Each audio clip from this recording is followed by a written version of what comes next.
सो hey guys, तो कैसे हो आप सभी लोग। तो यार आज की वीडियो ना बहुत ही ज्यादा इंटरेस्टिंग होने वाली है, बिकॉज जहाँ पे एक तरफ है डीसी की 3 मोस्ट पावरफुल सुपर हीरोज, वहीं पे दूसरी तरफ है मार्वल यूनिवर्स के 3 ऐसे सुपर हीरो जिनमें से एक तो नया एमसीयू में आया है और बाकियों को तो आप जानते ही हैं। और इन सब की बैटल करवाने का एक रीजन ये भी है कि इनकी पावर्स भी बहुत ही ज्यादा सिमिलर है, जो कि आपको वीडियो में आगे पता चली जाएगी। सो यस यार, अभी से वीडियो को लाइक कर दो, चैनल पे नए हो तो सब्सक्राइब भी कर दो, और बिना किसी देरी के चलिए शुरू करते हैं। सबसे पहले शुरू करते हैं बैटल नंबर 1 से, जो कि होने जा रही है the God of thunder Thor versus black Adam के बीच में। सबसे पहले अगर यहाँ पे बात करें थॉर की, तो थॉर एक एसगार्डियन गॉड है, ऑल फादर ओडिन की दूसरी संतान है। बात करें थॉर की स्ट्रेंथ की, तो थॉर काफी ज्यादा स्ट्रॉन्ग है। थॉर ने थैनोस की आर्मी के लिवाइथन्स को मार चुका है, एसगार्ड के बायोफ्रॉस्ट ब्रिज को 2 बार डिस्ट्रॉय कर चुका है, पहली बार अपने म्योनिर से और दूसरी बार अपने एक ही पंच से। थॉर ने एमसीयू के सबसे स्ट्रॉन्गेस्ट सुपर हीरो यानी कि द इनक्रेडिबल हल्क को बराबरी की टक्कर दी है। और इन सबसे ऊपर जब थॉर ने अपना स्टॉर्म ब्रेकर बनाया, तब थॉर ने नेडावलीर की रिंग्स को अपने हाथों से मूव किया और उन्हें काफी देर तक होल्ड भी करके रखा। और नेडावलीर की इन रिंग्स का वेट एक स्मॉल मून जितना बताया जाता है। और अगर बात करें ब्लैक एडम की, तो ब्लैक एडम को उसकी स्ट्रेंथ की पावर एंशिएंट इजिप्ट के गॉड से मिलती है, जिसके चलते कहा जा सकता है कि ब्लैक एडम के पास भी गॉड लाइक स्ट्रेंथ है। ब्लैक एडम अपनी स्ट्रेंथ के दम पर हेलीकॉप्टर्स को खिलौनों की तरफ फेंक सकता है, और अपने सन हुरूत के स्टैचू को, जो कि काफी बड़ा स्टैचू था, उसे भी ब्लैक एडम ने बड़े इजीली ही लिफ्ट कर लिया था। और ये तो कुछ भी नहीं, ब्लैक एडम ने अकेले पूरी जेएसए की टीम को हरा दिया था, जिसमें हॉकमैन, डॉक्टर फेथ, साइक्लोन और एटम स्मैशर जैसे काफी पावरफुल सुपर हीरोज थे। और एटम स्मैशर को तो ब्लैक एडम ने अपने एक ही पंच से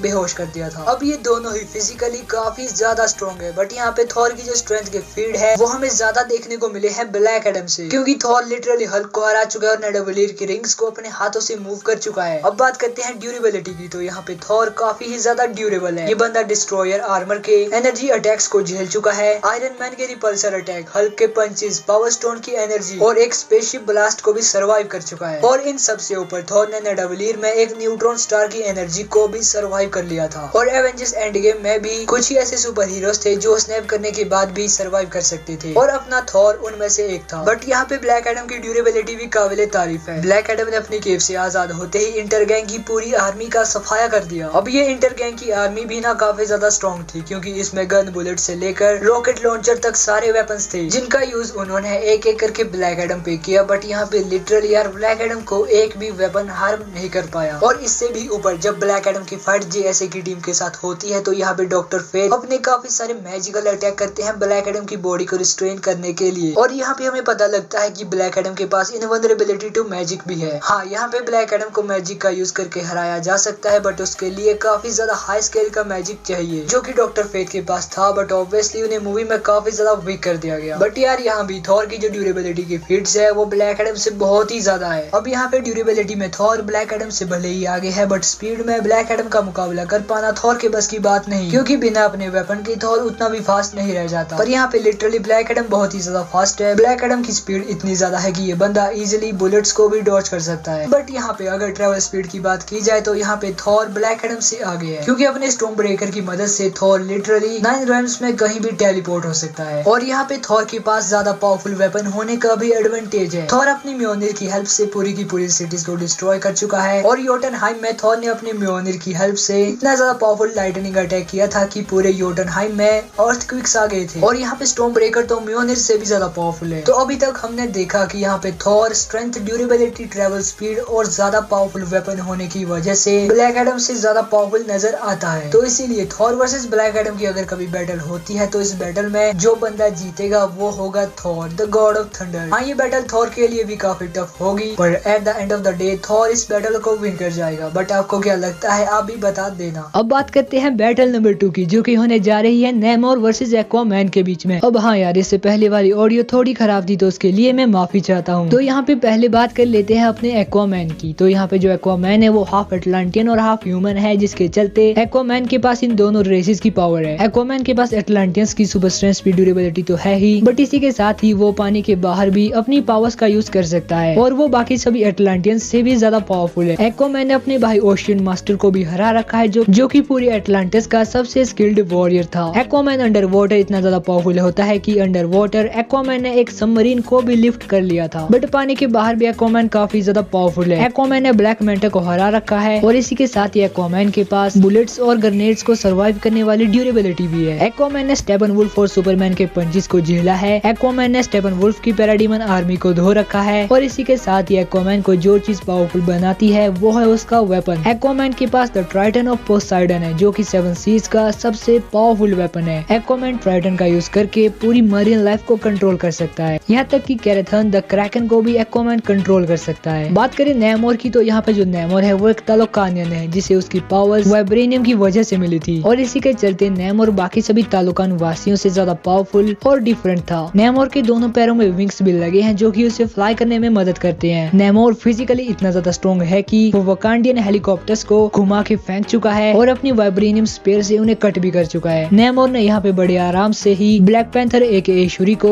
ओवर पावर कर दिया था और यहाँ पे ब्लैक पैंथर एके शूरी कैप्टन अमेरिका के जैसे ही एक सुपर ह्यूमन लेवल की बीइंग है। नेमोर ने अपने एक ही पंच से अम्बाकू को नॉकआउट कर दिया था और अम्बाकू ने खुद कहा था कि नेमोर की स्ट्रेंथ हल्क और थॉर के बराबर की है, बट नेमोर का कोई ऐसा फील्ड नहीं है जो उसे हल्क और थॉर के लेवल पर रख दे। बट यहाँ पे एक डिसएडवांटेज जो नेमोर के साथ है वो ये है कि नेमोर ज्यादा देर पानी से दूर नहीं रह सकता। अगर ऐसा होता है तो नेमोर वीक पड़ना शुरू हो जाता है। अब बात करते हैं कि नेमोर वर्सेस एक्वामैन में एक्चुअली में जीतेगा कौन। अब बात करते हैं कि नेमोर वर्सेस एक्वामैन में जीतेगा कौन। तो यहाँ पे ये बैटल अगर अंडर वाटर होती है तो यहाँ पे एक्वामैन हरा देगा नेमोर को, क्योंकि पानी के अंदर ये दोनों ही सेम ही लेवल की पावर्स को पोजेस करते हैं और यहाँ पे जो एक्वामैन है उसके पास ज्यादा पावरफुल वेपन होने का एडवांटेज भी है। एक्वामैन अपने वेपन से लाइटनिंग भी प्रोड्यूस कर सकता है और पूरी मरीन लाइफ को कंट्रोल करने वाली एबिलिटी तो एक्वामैन को बहुत ही ज्यादा हेल्प करने वाली है। तो अंडर वाटर वाली बैटल में तो एक्वामैन हरा देगा नेमोर को। और अगर ये बैटल पानी के बाहर होती है तो यहाँ पे नेमोर के पास एडवांटेज है उसके विंग्स का और अपने विंग्स की वजह से नेमोर एक्वामैन के मुकाबले में बहुत ही ज्यादा फास्ट हो जाता है और इन दोनों की स्ट्रेंथ एंड ड्यूरेबिलिटी लगभग बराबर ही है। बट ये बैटल जितनी ज्यादा लंबी चलेगी यहाँ पे नेमोर के हारने के चांसेस उतने ही ज्यादा बढ़ जाएंगे, क्योंकि जैसा मैंने आपको बताया पानी से दूर रहने की वजह से नेमोर वीक भी हो जाता है। तो इसीलिए नेमोर वर्सेस एक्वामैन की जो ये बैटल है इसका विनर होगा एक्वामैन। तो बात करते हैं सबसे लास्ट और फाइनल बैटल की जो कि होने जा रही है doctor strange versus doctor faith के बीच में। तो ये वाली बैटल ना काफी ज्यादा इंटेंस होने वाली है, क्योंकि यहाँ पे ये दोनों ही अपने अपने यूनिवर्सेस के काफी पावरफुल मैजिशियन है। एक तरफ जहाँ डॉक्टर स्ट्रेंज पहले एक नॉर्मल डॉक्टर थे और इन्हें क्या पता था कामाता जाने के बाद ये सॉर्सरर सुप्रीम बन जाएंगे। Doctor Strange basically eldritch magic का यूज करते हैं जो कि एक एक्स्ट्रा डायमेंशनल एनर्जी है और डॉक्टर स्ट्रेंज इन्हीं एनर्जीज को मैनिपुलेट करके लिटरली कुछ भी बना सकते हैं। और डॉक्टर स्ट्रेंज का क्लॉक ऑफ लेविटेशन उन्हें फ्लाई करने में हेल्प करता है। डॉक्टर स्ट्रेंज ने कामाताज में काफी सारी मैजिकल बुक्स को पढ़ा है जिसके चलते डॉक्टर स्ट्रेंज के पास काफी सारे मैजिकल स्पेल्स हैं और कुछ हद तक तो डॉक्टर स्ट्रेंज के पास रियलिटी को चेंज करने वाली पावर्स भी है। टाइटन वाली बैटल तो याद ही होगी आपको,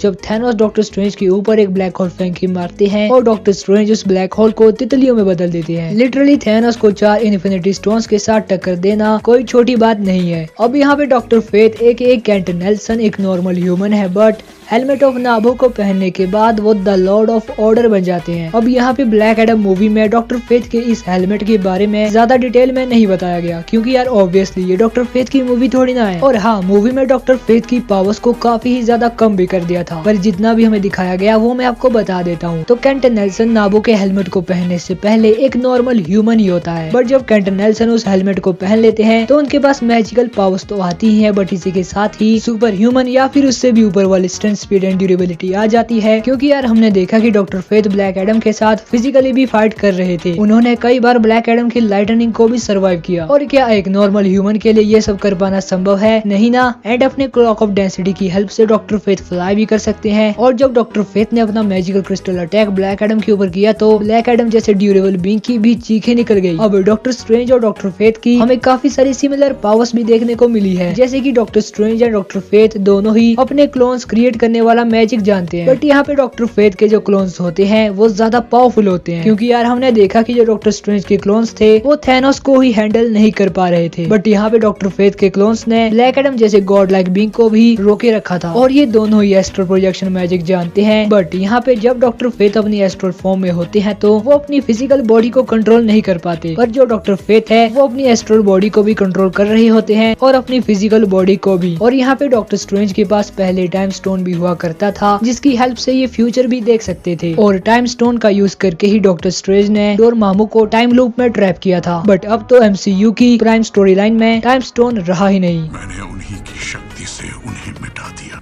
बट यहाँ पे केंट नेल्सन एके डॉक्टर फेथ अपने हेलमेट की हेल्प से फ्यूचर में होने वाली पॉसिबिलिटीज को भी देख सकते हैं और इसी वजह से डॉक्टर फेथ को डॉक्टर स्ट्रेंज के अगले मूव के बारे में पहले से ही पता होगा। और हाँ यार, ये बात मैं भी मानता हूँ, यहाँ पे जो डॉक्टर स्ट्रेंज है वो एक्चुअली में काफी ही ज्यादा पावरफुल है, but doctor strange in the multiverse of madness में डॉक्टर स्ट्रेंज को बहुत ही ज्यादा डीपावर कर दिया गया है। बट हाँ यार, ये भी नहीं भूलना चाहिए कि ये वही डॉक्टर स्ट्रेंज है जिन्होंने टाइटन में थैनोस को टो टक्कर दी थी। और हाँ, ये बैटल टफ होने वाली है, टफ नहीं बहुत ही टफ होने वाली है डॉक्टर फेथ के लिए भी। पर at the end of the day यहाँ पे जो डॉक्टर स्ट्रेंज है वो एक्चुअली है तो एक नॉर्मल ह्यूमन ही, उनका स्टेमिना कभी ना कभी तो खत्म होगा। हमने देखा है कि जब डॉक्टर स्ट्रेंज को कोई हैवी इंजरी हो जाती है तो वो फिर से बैटल कर ही नहीं पाते। बट यहाँ पे जो केंट नेल्सन है वो भी एक नॉर्मल ह्यूमन ही है, बट यार हेलमेट ऑफ नाबो को पहनने के बाद एक्चुअली डॉक्टर फेथ के पास सुपर ह्यूमन लाइक पावर्स आ जाती है। अब हाँ यार, डॉक्टर स्ट्रेंज की तीसरी मूवी भी आने वाली है और हो सकता है कि डॉक्टर स्ट्रेंज उसमें हमें और भी ज्यादा पावरफुल दिखे। बट अभी के लिए मेरे अकॉर्डिंग यहाँ पे डॉक्टर फेथ हरा देंगे डॉक्टर स्ट्रेंज को। बट आपको क्या लगता है, मैं ये जानना चाहता हूँ। सो यार बस आज की इस वीडियो को यहीं पे रैप अप करते हैं और आप भी बताना आपको ये वीडियो कैसी लगी, और अगर आपको और ही ऐसी वीडियोस देखनी है तो आप हमारी वीडियो को लाइक करना, चैनल को सब्सक्राइब करना